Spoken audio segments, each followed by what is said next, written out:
Ada yang udah tahu belum soal IShowSpeed, streamer terkenal yang akhirnya datang ke Indonesia dan bikin heboh. Banyak momen seru dan unik yang terjadi mulai dari Jakarta sampai Bali. Tapi ada satu hal yang menarik nih buat kita bahas. Kenapa sih orang Indonesia bisa sebegitu overproud sama kunjungan influencer asing? Apakah ini ada hubungannya sama sejarah kita? Penasaran? Yuk kita bahas bareng-bareng.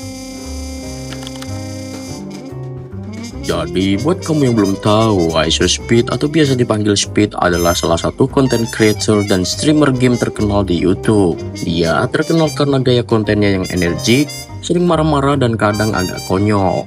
Tapi itulah yang bikin dia punya jutaan penggemar di seluruh dunia termasuk di Indonesia. Speed gak cuma streaming dari kamarnya di Amerika, tapi dia juga sering jalan-jalan sambil live. Mulai dari Jepang, India, Filipina, sampai akhirnya tahun ini dia mampir ke Indonesia. Dan gak tanggung-tanggung, kedatangannya langsung bikin gempar. Di Jakarta, dia langsung ke Kota Tua, nyobain wahana rumah hantu, main angklung hingga makan nasi Padang. Di hari pertama di Indonesia, Speed langsung bikin live streaming yang berhasil memecahkan rekornya sendiri, yaitu mencapai 1 juta viewer. Bener-bener gila sih Slords. Di Kota Tua, dia ketemu banyak fans yang datang karena live streamingnya. Yang seru lagi, Speed gak ragu buat coba-coba budaya lokal. Dia main angklung bareng, nyobain nasi Padang, bahkan sempat ketemu di rumah hantu. Tapi ada satu hal yang menarik nih. Banyak fans yang minta foto bareng Speed, tapi yang lucunya banyak juga yang gak tahu siapa dia. Mereka cuma ikut-ikutan karena orang lain minta foto. Ini tuh salah satu fenomena yang sering banget terjadi di Indonesia. Kalau ada kerumunan, kita cenderung ikut ngumpul meskipun kadang nggak tahu siapa atau apa yang sebenarnya sedang terjadi. Ada yang relate? Jadi Slords, dari fenomena ini ada hal yang lebih dalam buat kita bahas. Kenapa sih kita sering banget merasa overproud setiap kali ada influencer asing datang ke Indonesia? Atau ketika ada influencer asing menyebut kata yang bersinggungan dengan Indonesia, itu pasti kita merasa sangat overproud. Kita sering banget merasa bangga berlebihan, seolah-olah kita butuh pengakuan dari orang luar untuk merasa keren. Kenapa ya?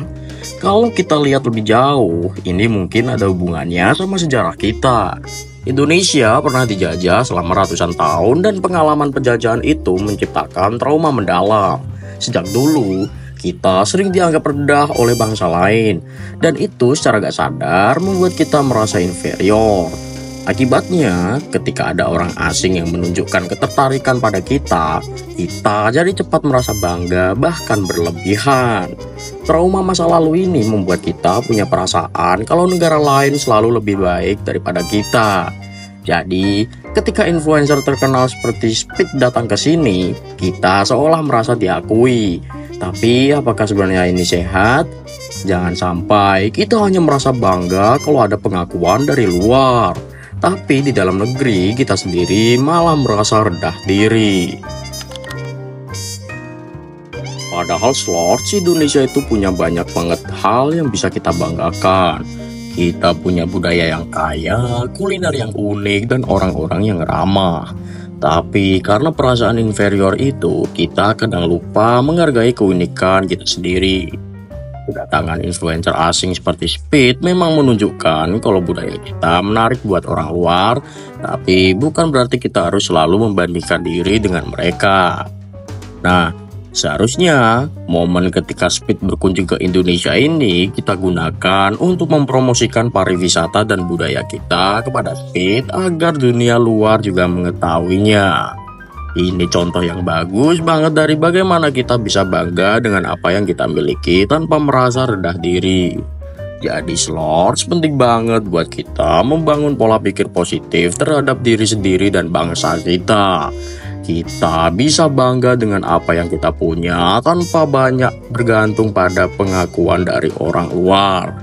Overproud itu sebenarnya wajar. Asalkan gak berlebihan dan gak bikin kita kehilangan jati diri.